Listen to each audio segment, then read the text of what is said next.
hariho umworozi w'umushinwa. Uyu yari afite amafarashi agera muri 20 mu kiraro cye. Abaturanyi bose bashima umurava we mu bikorwa by'ubworozi, agafatwa nk'intangarugero mu gace yari atuyemo. Rimwe imwe muri izi farashi ze mu ijoro yasimbutse ikiraro iratorongera.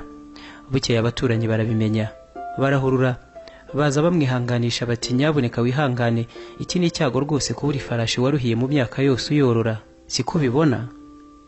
Ati ntawamenya, wasanga ari icyago koko cyangwa atari nacyo. Aratuza arabihorera. Umunsi wakurikiyeho ya farashi ye yaragarutse, ariko ntiyagaruka yonyine, izana izindi 7 z'agasozi. Yari yarabuze ifarashi imwe, ariko iragaruka yunguka n'izindi 7. Abaturanyi bakibimenya baragarutse ari benshi, baramuzunguruka bati mbega inkuru nziza mwuka byaramwe. Bati niko, urabyumva ute wowe koko? Urumva umbeze ute? Ibi bintu si igitangaza rwose? Aterega burya ntawamenya, wasanga ari byiza cyangwa atari na byiza. Barumiwe batese uyu wateye ate koko? Umuntu ifarashi yirabura tuti ni ibyago, nawe ati ntawamenya. Ifarashi yagaruka ikamuzanira izindi nyinshi, twamubwira ko ari byiza akongera nanone ngo ntawamenya. Izuba bari mu biki? Ubanza uyu mugabo atari muzima?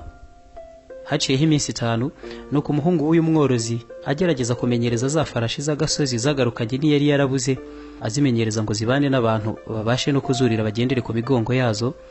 Mu gihe yari muri ibi, imwe muri zo yarasimbutse itera amaboko mu kirere, ihagararira ku maguru, iramubirindura, yikubita hasi, avunika ukuguru.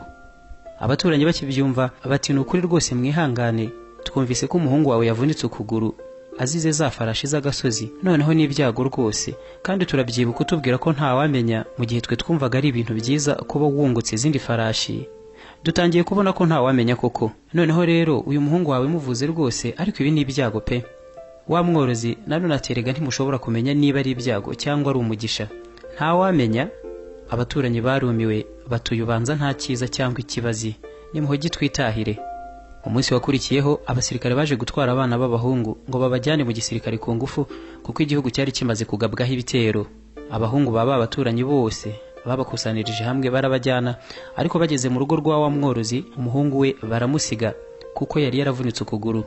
Abaturanyi bakimenya ko umuhungu we batamutwaye, baza kumutakira bati abahungu bacu bose babatwaye, nta numwe wasigaye, ariko nta kundi no gusenga wenda wazabona bagarutse ari bazima. Ariko nanone dushimishijwe cyane no kubona umuhungu wawe yasigaye rwose ntibamujyane, ni ibintu byiza, ni umugisha pe, sibyo wowe si kubibona? Aterega ntawamenya rwose.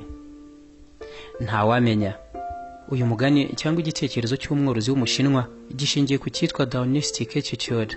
Mu buryo karemano ibi biruhande rwacu mu buzima bwa buri munsi, ngo bigusaba ko byitondera kuko bikubiyemo urusobe rw'ibintu byinshi mu buryo butangaje, ku buryo ngo ari ukwishuka kwibwira ko ikintu kiri kuba aka kanya ari cyiza cyangwa kibi mu gihe kizakurikiraho.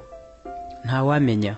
Ingaruka z'ahazaza ku cyo wita cyiza cyangwa kibi nta na kimwe wazimenyaho.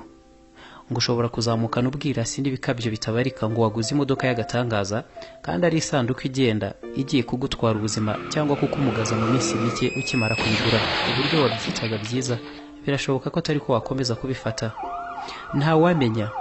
Iki gitekerezo kigusaba kudasumbira ku isunzu ngo wirirwe usingiza ibintu ngo ni byiza cyangwa ngo ubeho wifashe mapfubyi ngo ibindi ni ibyago. Mu gihe kizaza ibintu bihinduka uko udashobora kubitekerezaho na gato.